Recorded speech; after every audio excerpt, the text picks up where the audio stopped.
여성분들에게 있어서 통계적으로 4배에서 8배 정도 전방 십자인대 파열 비율이 높다고 합니다.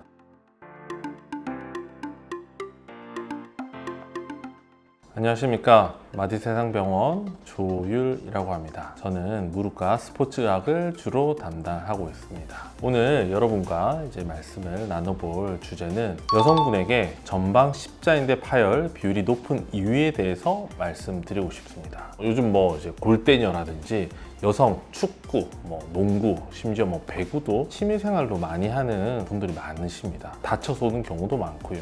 여성 축구에서 좋은 성적을 내면서 그러한 영향에 힘입어서 여성 선수들이 굉장히 늘어나고 있습니다. 절대적인 숫자 자체는 남성의 숫자가 훨씬 많죠. 하지만 여성분들에게 있어서 통계적으로 4배에서 8배 정도 전방 십자인대 파열 비율이 높다고 합니다. 그래서 선수 숫자에 비해서 다치는 비율은 훨씬 높습니다. 여성 선수들이 다치고 나서 회복을 잘 못하는 경우도 있고 여러 가지 어려움들이 있기 때문에 이것에 대해서 오늘 좀 말씀을 드리고자 합니다. 왜 여성에서 전방 십자인대 파열이 높은가에 대해서는 여러 가지 이유들이 있는데요. 신체, 역학적인 이유, 해부학적인 이유, 호르몬 이런 이유들이 있습니다. 먼저 해부학적인 이유인데, 해부학이란 말은 몸이 어떻게 다른가라는 건데, 평균적으로 남성 똑같은 몸 크기를 여성과 이렇게 대비를 해봤을 때 여성에게서 십자인대 크기가 30% 정도 작다고 합니다. 그리고 그 십자인대가 지나가는 과관절흔이라는 부분이 있는데 그 부위의 크기도 작습니다. 쉽게 생각하면은 좁은 터널을 좁은 기차가 지나가는 거죠. 그런 신체 특정이 있습니다. 여성분들이 남자에 비해서 골반이 크지 않습니까? 골반이 큰데 상대적으로 무릎은 많이 이렇게 모입니다. 그래서 무릎이 이렇게 부딪힐 정도로 이렇게 무릎이 모이는 경우가 많은데, 이 자세 자체가 십자인대가 다치기 쉬운 자세입니다. 왜냐하면 십자인대가 다칠 때 무릎이 외반 자세라 해서 무릎이 X자처럼 되는, 그 무릎이 모인 자세에서 어떤 추가적인 힘이 가해졌을 때 십자인대가 파열되는데요. 골반이 넓고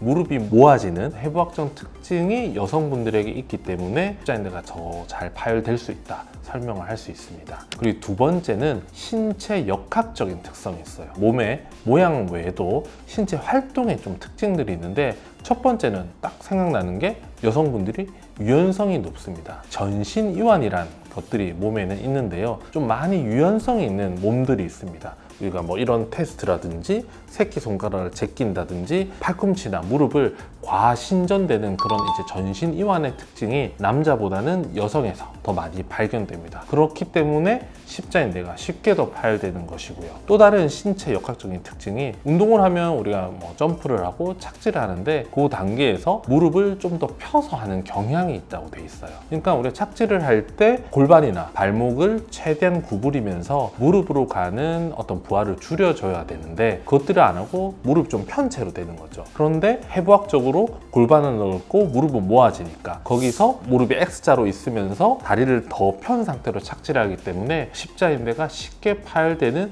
그 상황이 잘 놓여진다라는 신체 역학적인 특징이 있다. 이게 두 번째 이유고요. 세 번째 이유는 호르몬입니다. 여성 하면 우리 남자랑 다른 여성 호르몬이 있지 않습니까? 여성에게 있는 인대는 여성 호르몬에 특화된 채널이 있어요. 그 채널의 우리 역할은 쉽게 생각해 보면, 출산을 할 때 골반이 이렇게 열려지면서 자연 분만을 하잖아요. 근데 골반이 정상적으로 사실 열려지게 된다라면 출혈이 과다하게 생겨서 목숨을 잃는 경우도 생기는 정도의 어떤 골반의 벌어짐이 있는데, 호르몬이 출산할 때 많이 증가되면 자연스럽게 열리게 되는 그런 효과를 보게 됩니다. 그래서 그런 연구를 해보니 여성 호르몬과 인대에 관련이 있다. 여성 호르몬이 이렇게 맨스 주기에 따라서 왔다 갔다 하잖아요. 이 주기의 전반부에 전방 십자인대가 느슨해지고 파열로 이어지는 경향이 있다는 걸 알고 있습니다. 여러분 간혹 들으셨겠지만 경구피임약 호르몬을 조절하는 약이잖아요. 이런 것들을 먹으면은 여성분들의 맨스의 어떤 주기도 조절을 하지만 인대의 어떤 이완도 조금 조절을 한다, 이런 또 연구들도 있습니다. 그래서 그런 세 가지 요소들이 복합적으로 영향을 미쳐서 여성분들에게 전방 십자인대 파열을 쉽게 일어나게 하는 것입니다. 이런 것들을 어떻게 극복해야 되느냐? 회복적인 특성을 바꾸기는 쉽지가 않아요. 십자인대를 늘린다거나 다리 모양을 바꾸고 이런 건 어렵습니다. 가만히 생각해 보면 이 운동도 현재까지 남성 중심적으로 시작된 거를 아마 아실 거예요. TV 중계 보시면 좋은 시간에 운동은 다 거의 다 남자 운동을 하고요. 여성의 운동들은 이제 그 이후에 이루어지는 경우가 많습니다. 환경적인 특성을 바꿀 필요가 있습니다. 그래서 좀 더 이제 컨디션이 좋은 시간에 여성의 운동을 잡는다든지 이런 것들이 필요하고, 심지어는 모든 축구화들, 뽕이라 그러죠. 이 스트럭스도 이제 남성 중심적으로 좀 맞춰져 있습니다. 이런 것들에 좀 변화도 사실은 필요합니다. 그게 이제 어떤 환경적인 요소이고요. 그리고 뭐 너무나 뻔한 말이지만 여성분들은 점프를 했을 때 체중을 흡수해주는 그런 이제 것들이 선천적으로 조금 이제 덜 일어나기 때문에 따로 트레이닝을 해야 됩니다. 쉽게 생각하면 배구 여성 선수들에게 있어서 착지할 때 무릎을 오히려 더 벌려서 착지시키는 그런 운동을 유소년에서부터 시킨다든지, 착지할 때 골반이나 발목을 더 구부려서 코어의 힘으로 무릎으로 오는 충격을 흡수하게 한다든지 이런 부분들이 많이 필요하고요. 그리고 운동 전후로 충분히 웜업을 더 시켜줄 필요가 있다는 거죠. 바로 운동하는 것보다는.